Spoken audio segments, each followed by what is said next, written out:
Hello, this is Arnel Tanyag with Tanyag Company, just sharing some tips, tricks, strategy, and tactics for the work week of June 16th to June 20th. One way that I was helping one of my clients is help him how to use this tactic to get more people to open up your email. There's a app called Slide Dial, SLYDIAL. That's individual you can add to your phone. Or there's a one called Slide Dial Broadcast, SLYDIALBROADCAST, Slide Dial Broadcast. What you can do, you can input people's names, first name, and their voicemail, well, actually their cell phone number. And then what it does, it does a ringless drop into their phone, cell phone, voice IP. You can do the app called Slide Dial on your app. Then you can actually do groups of 10. You pre-record your message. You can actually schedule it, or you do Slide Dial Broadcast, where it actually can get up to a couple hundred people and go at once. Now, the goal and objective of doing that is what you really want to do is, I tell people, is you want to go ahead and schedule your email at Thursday 9, then at 8:45 a.m. you slide dial them as a reminder to saying, hey, just want to let you know, I just sent you an email. Please look for it. Has some important information. Let me know yay or nay. It's a great way to basically let people know what's going on by just sending a voicemail, then follow up with an email. It's very effective and basically helping people open up their email because they're hearing a voice and they're seeing an email.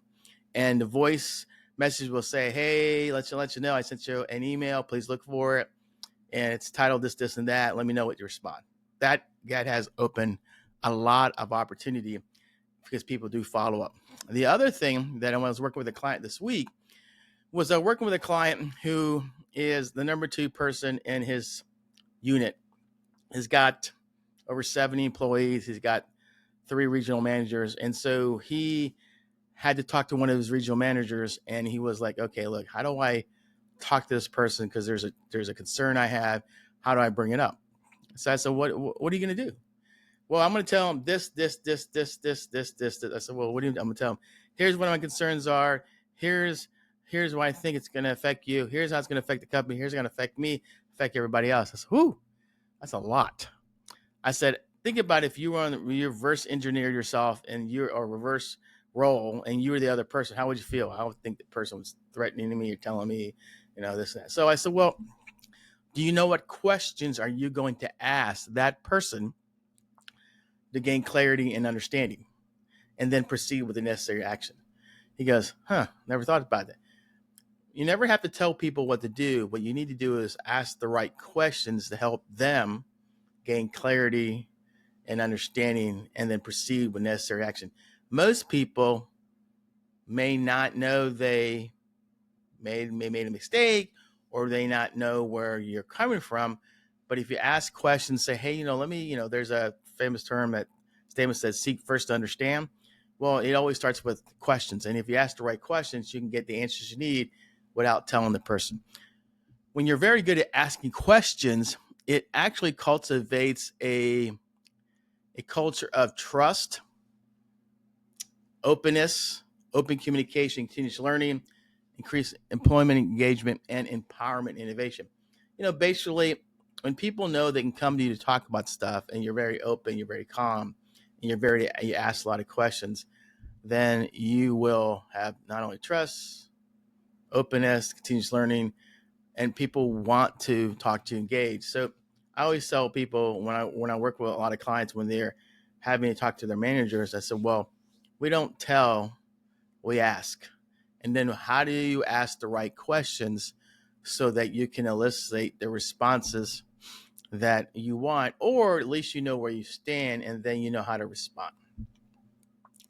The other thing that I was working on this week was interesting. I was working with a successor of a company, and he's working with the current owner. And the current owner wants to basically pass on the business to him and give him full authority. But it's really never been specifically mapped out. What does that full authority mean? Hasn't broken down any specifics. It hasn't broken down to, what is my role now that you've given me authority? And so what we realized to him is that it when we had him take the Burke assessment test, we realized that it was, he needs some set of guidelines. He needs some type of traction. He needs to figure out a plan. So what we ended up suggesting, if you're a successor of a small business and you really want to move to that next level, and the founder or the current owner could be your mom, dad, or your person you work with says, hey, I want to give you the business, then what you really need to do is get with somebody to help you write a one-page strategic plan with goals, one goal, 3 to 5 priorities, and each priority has 3 to 5 strategies, and that's your plan. And then you break it up to goals that are broken up to annual, monthly, and weekly. That's and that's what we call 401. And then you want to present that, because that 401 does determine measurements. And then you want to figure out, how do you communicate on a weekly, bi-weekly, monthly basis, making sure the plan is working. And what I was telling to the successor, if you wait to the formal succession plan comes up and running, and you just kind of stay there and you're given full authority, then you don't know what your limits, you don't know what you can or cannot do. But if you present a plan that talks about the future, breaks it down to actual measurable, actionable steps, breaks it down to specific things that the founder or the current owner will go, okay, I understand what you're doing. And you achieve those goals every quarter, at the end of the year, right? And they have a clear understanding of what's really going on. You not only have full authority, you have confidence of the founder and the current owner that you can do this. I see a lot of successors who are waiting to wait. They're waiting for the founder. They're waiting for the parents. They're waiting for somebody to tell them, okay, here's what you need to do. You got to just step up. You got to go find that resource to help you there. That's one of the things I love working with successors, because they have so much great opportunity, but they almost have more risk if they don't step up and do it. Because what I've seen, what happens, I think there was like less than 16 to 20% of businesses ever transfer internally. And it's because the successor waits too long to lead, or the owner or the founder currently right now waits too long to go, hey, here's how I need to see if you can do this or not. One of the things I learned this week, I attended the legislative briefing for CVBIA. Again, CVBIA, which is Coastal Virginia Building Industry Association. I'm on the board, and they used to be TBA, Tidewater Builders Association, and now combined with PHBA, Peninsula Housing Builder Association. So I attended the legislative briefing, which talks about all the bills that's in the state assembly that works against residential building or works for residential building. It talks about the bills they passed to help people build, and that's really for builders, remodelers, or it talks about the bills that they worked hard to defeat. It was really interesting, because a lot of the established builders who've been building for like 40, 50, 60 years are telling me that the one thing that we have to do as an industry is to advocate for our industry. We have to support the people who are friendly, politicians who are friendly in building, residential building. And number two, we have to rally and support one another, that's builders and modelers, and really focus on advocacy.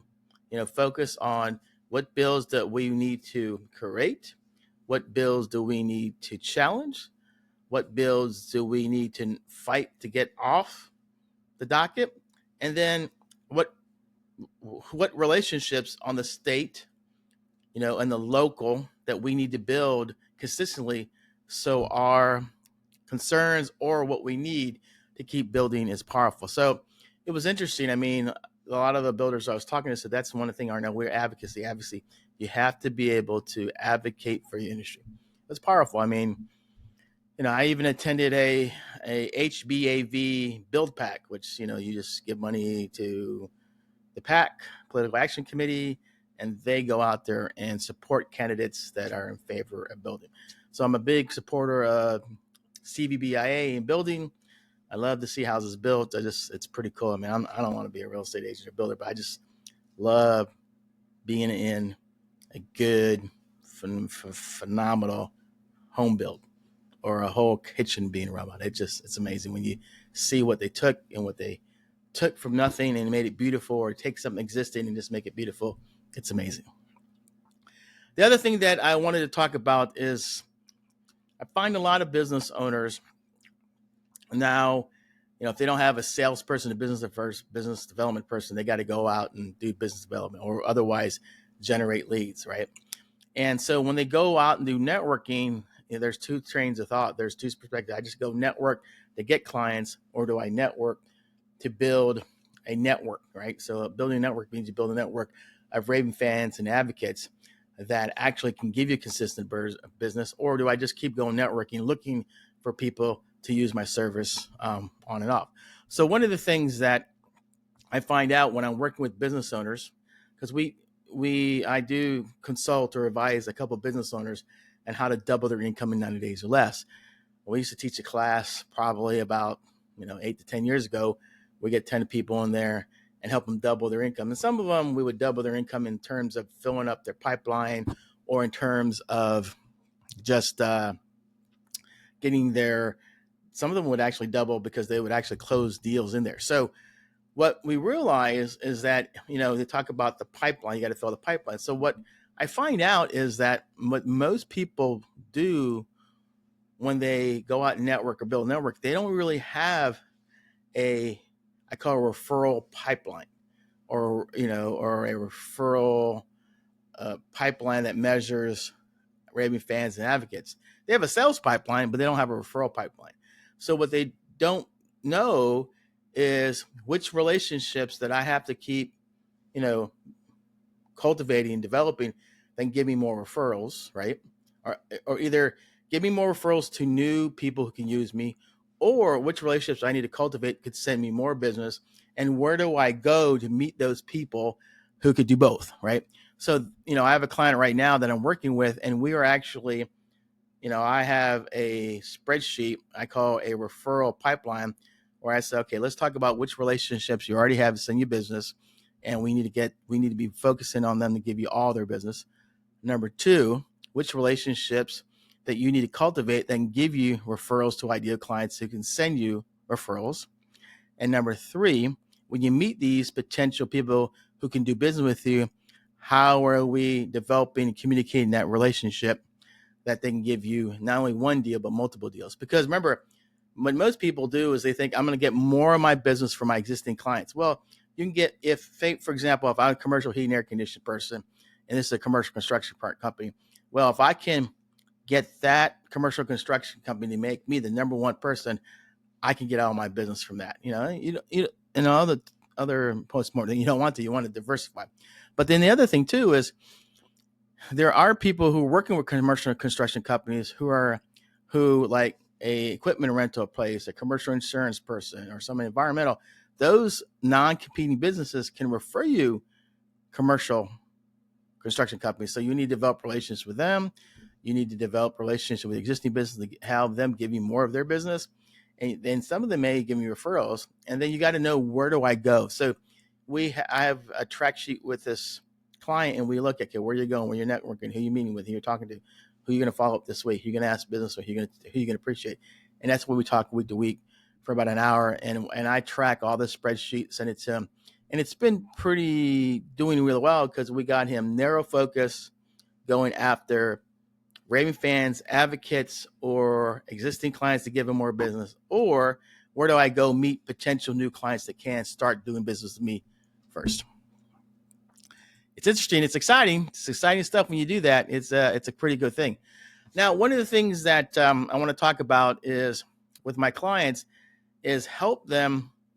A lot of times when they're talking to key relationships, partners, key employees, supervisors, and they're presenting important information, they struggle on how to present. Number one, how do I present that information? And depending on their personality and depending on how they communicate, a lot of times they just wing it, right? And I'm like, don't wing that thing, and they're like, what do you mean? I say, no, you gotta remember, there's a firm called How Do We Win? How Do We Lose? How Do We Gain Clarity? And so I give it to my clients. I have them fill it out, have them fill out to the key employees, and you study that.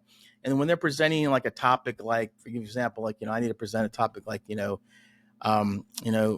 not performing well, right? Okay, let's talk about, hey, I've noticed. So I said, I have them write out what they're going to say, this and that, and let's talk about that, and talk about what are you going to say, how are you going to say it, how are you going to approach, how are you going to follow up? Because here's the interesting thing is most people generally want to improve. And if they don't, then you probably have the wrong person that you have on your team.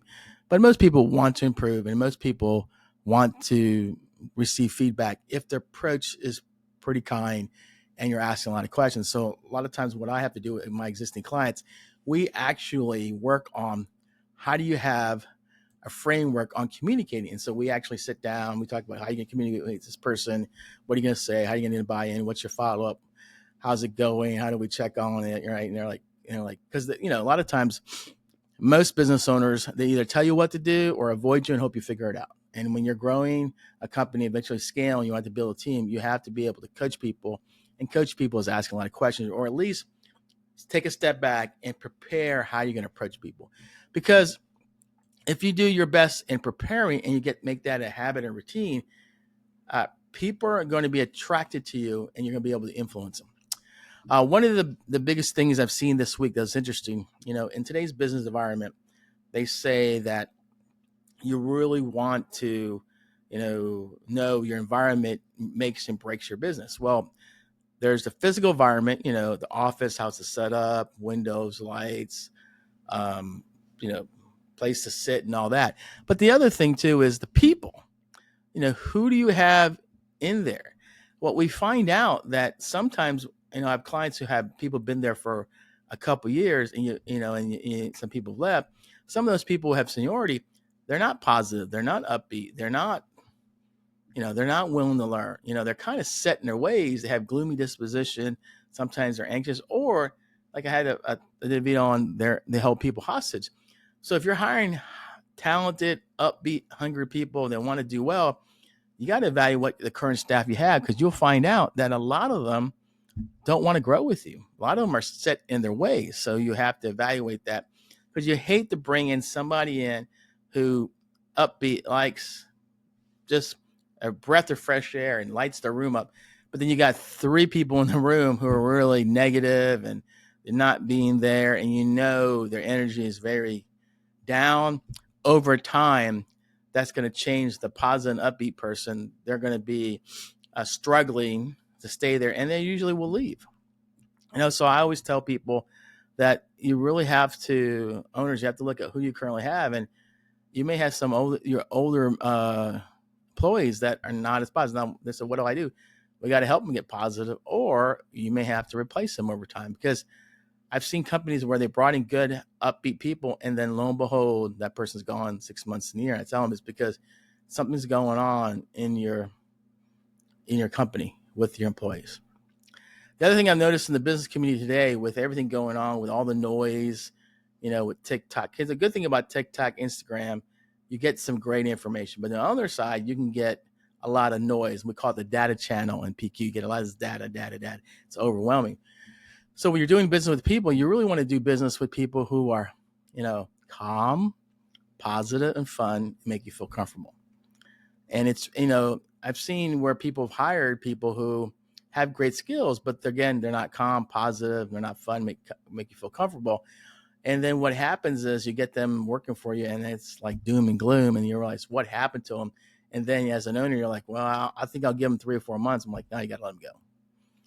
And there's a test that we always measure. I call it positive intelligence.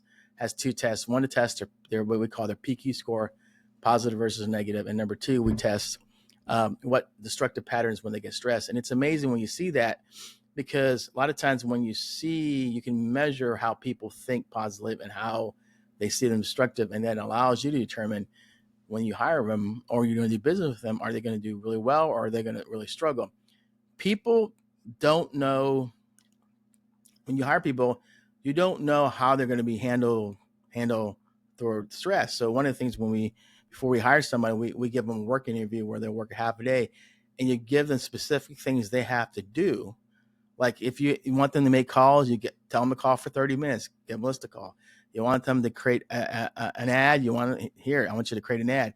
So you give them actual working things that you want them to do. So it proves at the end of the day, they can handle that pressure. Because if they can't handle the pressure and you're a growing business, you're going to see those people crash. One of the things that when I was working with a client today is time management. What we find out with most people is they want to be accomplished. They want to focus on what's important to accomplish in business life. So in the One Thing book, it talks about the Pareto principle, the 80-20 rule. 20% that you do has 80% greater impact. So you have to figure out the 20%. Well, that's not always easy. So I was working with a client this week. I said, what's the number one thing that you have to do personally for yourself? Number one, the most important thing, he's like, I got to get up in the morning. I got to go and exercise. I got to go and read the Bible. I got to go and read this book. I said, what time do you do it? And he said, well, I do it from 5:37. Okay, well, let me ask you a question. What time block do you do it between? He goes, I don't really do that. I said, well, how do you know you're going to get it done or not? Well, I don't. I get some of that. So we had him time block it in his schedule, 30 minutes for one, 30 for the other. All right, then I said, okay, do that first. All right, now let's go to your business. What's the most important thing? If you could do that well this week, right, that would be great. He said, well, probably I need to do some sales. Okay, what does that look like? That's 8 hours. Okay, what does that 8 hours look like? When that date is? What do you actually have to do?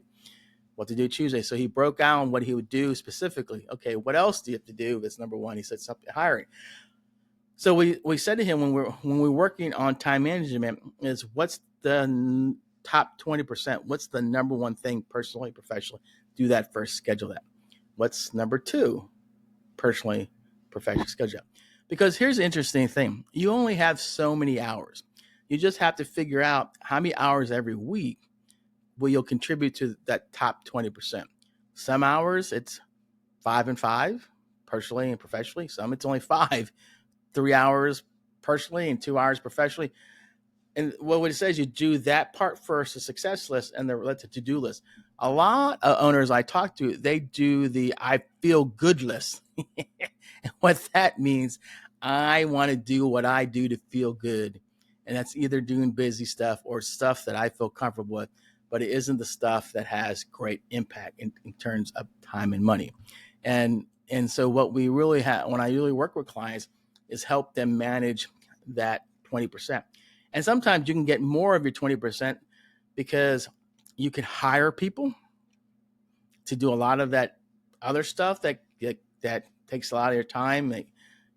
Or you can pre-schedule things. Like one of the things they recommend, like if you know that you're going to, like they call it the pre-dress ritual. So what you end up doing there is you lay out your clothes Sunday night for the whole week, right? You lay out your clothes, your work clothes, your exercise clothes, right?